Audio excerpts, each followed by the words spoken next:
I had so many things going through my head. What do I do? A story right out of a nightmare. A Mesquite woman robbed and then kidnapped while working the graveyard shift at a Terrible's. Thank you for joining us here at 6 o'clock. I'm Denise Valdez. And I'm Brian Loftus. Brandy Perry sharing her story now exclusively with Victoria Saha, who is joining us live in studio. And Victoria, Brandy told you she leaves and wants others to really learn from what she went through. Yeah, that's right. That was the biggest reason for her sitting down with me, is to show she is stronger than the crimes that were committed against her. And while I did sit down with her, listening to her recount the details of her ordeal, it truly felt like you were reliving this with her.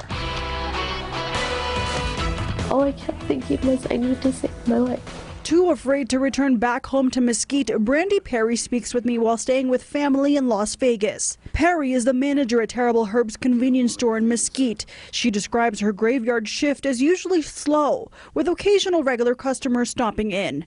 But the early morning hours of July 24th would be a shift she'd never forget. I noticed he was standing there next to my Krispy Kreme spot eating a donut. The man Perry is referring to is who police say is 34-year-old Kyle Lewis Dines. And he said, "I'm sorry, but you need to give me your effing money."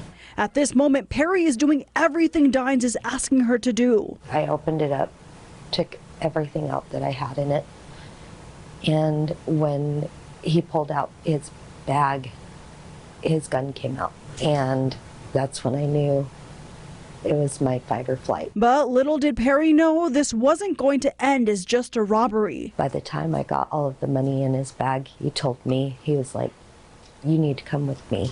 Perry says Dines forced her to leave the store and get into a car. I was thinking he didn't want to leave a witness because of how agitated he was. I thought I was good as dead. And all I kept telling him was, you know, I have kids, I have grandkids.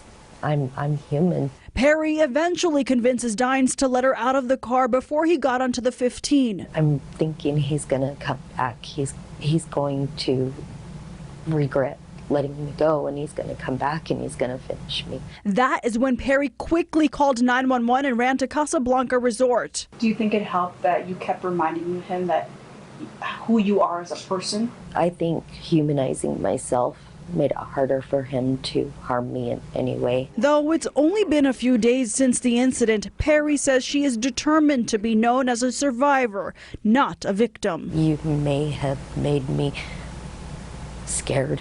You may have gave me PTSD, but I am strong, and I will not let him get my life. My life is mine, and I'm going to take it back. Mesquite police say they arrested Dines later that day, and they also arrested 4 other people. You can see them right here on your screen. We're told they're all involved in a string of crimes. Charges range from felony kidnapping to conspiracy to robbery with a deadly weapon.